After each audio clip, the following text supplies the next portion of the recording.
এবার আমরা একটা কাজ করব কি, যে একটা অনুবাদ শিখবো। দেখো অনুবাদটা কেমন। এই যে পুরো একটা প্যারাগ্রাফ কীভাবে অনুবাদ করব। তো একটা প্যারাগ্রাফ অনুবাদ করতে গেলে তোমাদের আরও একটা এক্সট্রা কিছু জানা লাগবে। সেটা কি? সেটা হচ্ছে তোমাদের কানেক্টর সম্পর্কে ধারণা থাকা লাগবে, কানেক্টরগুলো জানা লাগবে। আর ধরো যে তোমাদের কনজাংশনগুলো জানা লাগবে, যে অ্যান্ড মানে এবং, বাট মানে কিন্তু, এই ধরনের কোনো কিছু কনজাংশন জানা লাগবে। যদি জানো তাহলে একদম ইজি হয়ে যাবে তোমার জন্য এটা। এবার দেখো আসি, এটা আমরা একটু অনুবাদ করি। কি আছে দেখো, এখানে লেখা আছে কি, পরিবেশের ভারসাম্য রক্ষায় বৃক্ষরোপণ অত্যন্ত গুরুত্বপূর্ণ। আমাদের প্যাসেজটা কিসের উপরে? বৃক্ষরোপণের গুরুত্বের উপরে, ইম্পর্টেন্স অফ ট্রি প্লান্টেশন। কি বলছে এখানে দেখো, পরিবেশের ভারসাম্য রক্ষায় বৃক্ষরোপণ অত্যন্ত গুরুত্বপূর্ণ। গাছ আমাদের অক্সিজেন দেয় এবং বাতাস থেকে ক্ষতিকর কার্বন ডাই অক্সাইড শোষণ করে। এছাড়া গাছ মাটির ক্ষয় রোধ করে এবং প্রাকৃতিক দুর্যোগ কমাতে সাহায্য করে। কিন্তু জনসংখ্যা বৃদ্ধি ও নগরায়নের কারণে বন উজাড় দ্রুত বাড়ছে। এর ফলে পরিবেশের ভারসাম্য নষ্ট হচ্ছে এবং জলবায়ু পরিবর্তন ঘটছে। তাই ভবিষ্যৎ প্রজন্মের জন্য একটি সুস্থ পরিবেশ নিশ্চিত করতে আমাদের আরও বেশি গাছ লাগাতে হবে এবং বিদ্যমান যে বনগুলো আছে এই বনগুলো সংরক্ষণ করতে হবে। তো দেখে আমরা এটা একটু অনুবাদ করি। কি আছে প্রথম দেখো বলছে, আমরা এখানে লাইন বাই লাইন একটু অনুবাদ করি। পরিবেশের ভারসাম্য রক্ষায় বৃক্ষরোপণ অত্যন্ত গুরুত্বপূর্ণ। তাহলে বৃক্ষরোপণ অত্যন্ত গুরুত্বপূর্ণ, এটা আমাদের এখানে জানা লাগবে। বৃক্ষরোপণ অত্যন্ত গুরুত্বপূর্ণ, আর এটা হচ্ছে আমাদের উদ্দেশ্য, অর্থাৎ এটা হচ্ছে আমাদের কি ইনফিনিটিভ ফ্রেজ, পরিবেশের ভারসাম্য রক্ষায়। যে খেয়াল করো এখানে বৃক্ষরোপণ অত্যন্ত গুরুত্বপূর্ণ, তাহলে ইংলিশ কি বৃক্ষরোপণ? ইংলিশ কি? Tree plantation. Tree plantation is very important. কিসের জন্য? দেখো পরিবেশের ভারসাম্য রক্ষার জন্য, পরিবেশের ভারসাম্য রক্ষার জন্য। তাহলে এখানে একটা কাজ করতে পারো কি, টু মেইনটেইন, দেখো ওই যে ইনফিনিটিভ ফ্রেজটা দিলাম এখানে, টু মেইনটেইন কি বলতো এখানে? পরিবেশের ভারসাম্য। টু মেইনটেইন ইকোলজিক্যাল ব্যালেন্স, এই জিনিসটা লিখবে এখানে, ইকোলজিক্যাল ব্যালেন্স বা এনভায়রনমেন্টাল ব্যালেন্স, এটা লিখতে পারো। ইকোলজিক্যাল ব্যালেন্স অথবা কি এনভায়রনমেন্টাল ব্যালেন্স, এটা লিখতে পারো। তো tree plantation is very important to maintain ecological balance. এখানে টু মেইনটেইন না লিখে তুমি আরেকটা কাজ করতে পারো কি, যে পরিবেশের ভারসাম্য রক্ষার জন্য, সেই হিসেবে ফর মেইনটেইনিং, দেখো ফর দিলে কিন্তু মেইনটেইনিং লেখা লাগবে, ফর মেইনটেইনিং ইকোলজিক্যাল ব্যালেন্স অথবা ফর মেইনটেইনিং এনভায়রনমেন্টাল ব্যালেন্স। তাহলে আমাদের কি এক নম্বরটা শেষ, অনেকভাবে করা যায়। দুই নম্বরটা খেয়াল করো, গাছ আমাদের অক্সিজেন দেয় এবং বাতাস থেকে ক্ষতিকর কার্বন ডাইঅক্সাইড শোষণ করে। গাছ আমাদের অক্সিজেন দেয়, তাহলে কারা দেয়? এই যে গাছ দেয়। তাহলে গাছ ইংলিশ কি? ট্রিজ। তাহলে দেখো এই যে ট্রিজ অক্স দেয়, এখানে কি ভার্বটা কি? এই যে দেওয়া, দেখো এই যে দেয়, গিভ, কাদের দেয়? আমাদের দেয়। তাহলে ট্রিজ গিভ আস কি দেয়? অক্সিজেন দেয়, অক্সিজেন। তাহলে ট্রিজ গিভ আস অক্সিজেন, এবং দেখো এই যে এবং ইংলিশ কি? অ্যান্ড বাতাস থেকে কার্বন ডাই অক্সাইড শোষণ করে। তাহলে এখানে ভার্ব কোনটা? শোষণ করা। তাহলে trees give us oxygen and শোষণ করে। তাহলে শোষণ করা ইংলিশ কি? অ্যাবজর্ব। কি শোষণ করে? Carbon die oxide. দেখো এই জিনিসটা হচ্ছে আমাদের এর অবজেক্ট, এই ভার্বের অবজেক্ট কোনটা? যে carbon die oxide. Absorb carbon die oxide.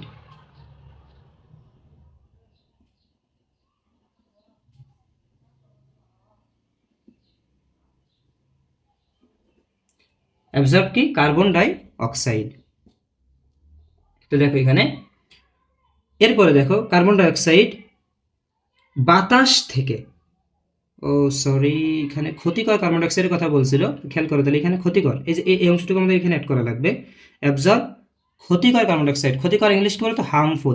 তার মানে আমরা এখানে এই জিনিসটা এখানে লিখবো যে হার্মফুল, এখানে যে হার্মফুল কার্বন ডাইঅক্সাইড বাতাস থেকে, তাহলে কি? ফ্রম দ্য ইয়ার, মানে বাতাস থেকে। তাহলে আশা করি এটা বুঝছি যে trees give us oxygen and absorb harmful carbon dioxide from the year. অর্থাৎ গাছ আমাদের অক্সিজেন দেয় এবং বাতাস থেকে ক্ষতিকর কার্বন ডাইঅক্সাইড শোষণ করে। এরপর দেখো 3 নম্বরটা কি? 3 নম্বর ছিল এখানে কি, যে এছাড়া গাছ মাটির ক্ষয় রোধ করে এবং প্রাকৃতিক দুর্যোগ কমাতে সাহায্য করে। এছাড়া এছাড়া একটা কানেক্টর, এটার ইংলিশ কি বলতো? এটা হচ্ছে moreover.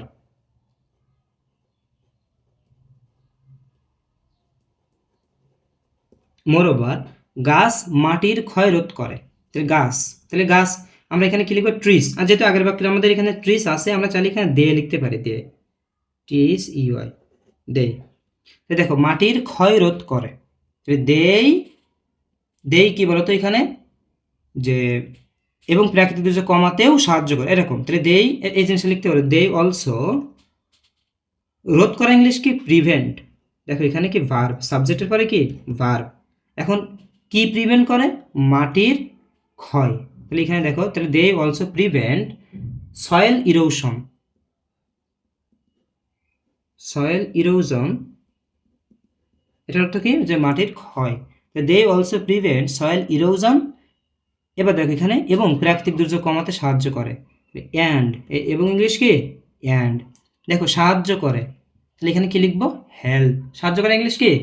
Help. And help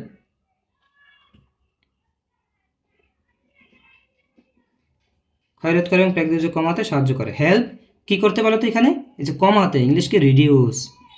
help reduce কি? প্রাকৃতিক দুর্যোগ। প্রাকৃতিক দুর্যোগ ইংলিশ কি?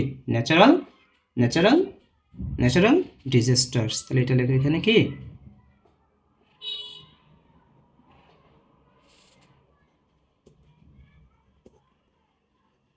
ন্যাচারাল ডিজাস্টার, ন্যাচারাল ক্যালামিটিস, এটা লেখা যাবে। তো moreover they also prevent soil erosion and help reduce natural disaster. তো আমরা এই 3টা লাইন পড়লাম। এরপরে দেখো পরে কি আছে। পরের সেন্টেন্সটা বলছে যে কিন্তু জনসংখ্যা বৃদ্ধি ও নগরায়নের কারণে বন উজাড় দ্রুত বাড়ছে। দেখো কিন্তু ইংলিশ কি? এটা জানা লাগবে আমাদের, বাট। দেখো বাট, জনসংখ্যা বৃদ্ধি ও নগরায়নের কারণে বন উজাড় দ্রুত বাড়ছে। এখানে কি বাড়ছে? এই যে বন উজাড়, তাহলে এটা হচ্ছে আমাদের সাবজেক্ট। আর দ্রুত বাড়ছে, দেখো এখানে এই যে বাড়ছে, এটা কি? ভার্ব। তাহলে দেখো এখানে কি লিখবো? যে বাট বন উজাড়। বন উজাড় ইংলিশ কি? তাহলে এখানে যে কিন্তু বাট বা হাওয়েভার লিখতে পারো, বাট বা হাওয়েভার যে কোনো একটা লিখতে পারবা। তো বন উজাড় ইংলিশ কি? ডিফরেস্টেশন। ডিফরেস্টেশন বাড়ছে, এখানে বলছে না বাড়ছে, is increasing.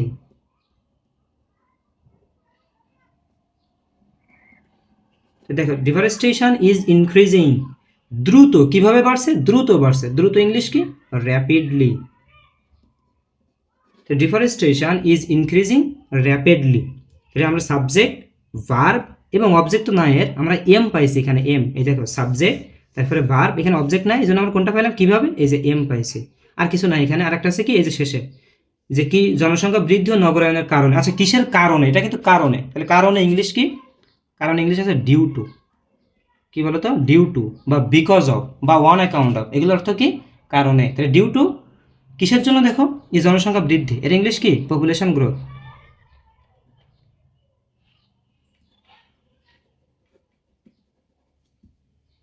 Population growth and, এবং কিসের জন্য বলো তো? নগরায়ন। তাহলে নগরায়ন ইংলিশ কি? আরবানাইজেশন। তাহলে আমরা কি লিখবো এখানে? And urbanisation. আশা করি এটা উৎস। এরপরে দেখো 5 নম্বরটা কি? এর ফলে পরিবেশের ভারসাম্য নষ্ট হচ্ছে এবং জলবায়ু পরিবর্তন ঘটছে। তাহলে এর ফলে মানে এইটা আসলে কি কি ঘটাচ্ছে? পরিবেশের ভারসাম্যটা নষ্ট করছে। তাহলে এই জিনিসটা এভাবে লিখতে পারো, একটু ঘুরায় লিখতে পারো এভাবে, যে দিস মানে এই জিনিসটা কজেস, এই পরিবেশের যে ভারসাম্যটা নষ্ট করছে না, তাহলে দিস কজেস এনভায়রনমেন্টাল ইমব্যালেন্স। কি লিখতে পারে বলো তো? This causes environmental imbalance. এটা কিসের কিসের কারণ হচ্ছে? একটা হচ্ছে এনভায়রনমেন্টাল ইমব্যালেন্সের কারণ হচ্ছে,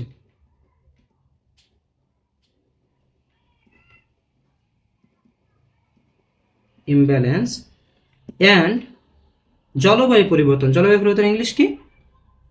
ক্লাইমেট চেঞ্জ।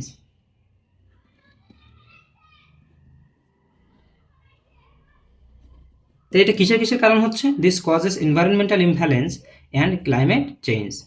এবার দেখো, তাই ভবিষ্যৎ প্রজন্মের জন্য একটি সুস্থ পরিবেশ নিশ্চিত করতে আমাদের আরও বেশি গাছ লাগাতে হবে এবং বিদ্যমান বন সংরক্ষণ করতে হবে। তাই দেখো এখানে তাই তাই ইংলিশ কী বলতো, সো বা দেয়ার ফর। তাই তোমরা এখানে যে কোনো একটা ইউজ করতে পারো, দেয়ার ফর। এখন দেখো এখানে কি গাছ লাগাতে হবে, তাই বলছে না, এখানে গাছ লাগাতে হবে। তো আমাদের প্রথম যে অংশটুকু আছে এটার ভার্ব কোনটা, গাছ লাগাতে হবে, অর্থাৎ এখানে লাগাতে হবে কাদের, আমাদের। তাহলে দেখো এখানে উই, তাহলে দেয়ারফর সাবজেক্টটা আমরা কি পাইছি, এখানে সাবজেক্টটা কিন্তু এই যে এটা, আর এখানে এটা হচ্ছে কি আমাদের ভার্ব, এটা কি আমাদের অবজেক্ট, এটা কি বলতো object.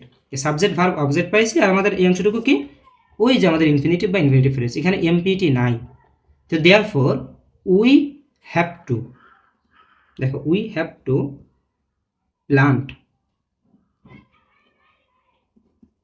We have to plant, আমাদের লাগাতে হবে, কি লাগাতে হবে দেখো, we have to plant more trees, মানে কি আরো বেশি গাছ, মোর ট্রিজ। তাহলে we have to plant more trees and, দেখো এবং যে বিদ্যমান বন আছে এটা সংরক্ষণ করতে হবে, অ্যান্ড সরি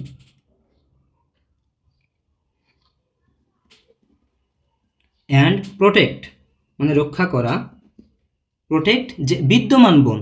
দেখো এখানে বলছে না যে রক্ষা করতে হবে, তাহলে প্রোটেক্ট, এটা হচ্ছে প্রোটেক্ট বিদ্যমান বন, ইংলিশ কি এক্সিস্টিং ফরেস্ট।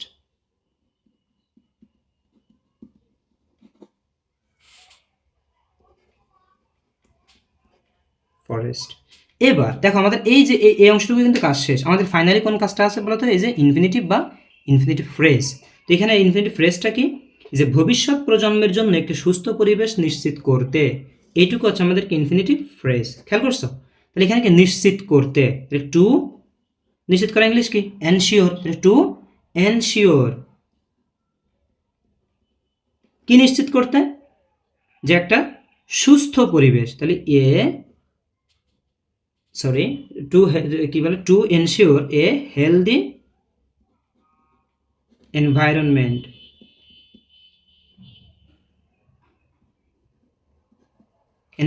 কাদের জন্য, দেখো এই যে ভবিষ্যৎ প্রজন্মের জন্য। তো ভবিষ্যৎ প্রজন্মের জন্য ইংলিশ কি, এই যে ফর কি ফিউচার জেনারেশন।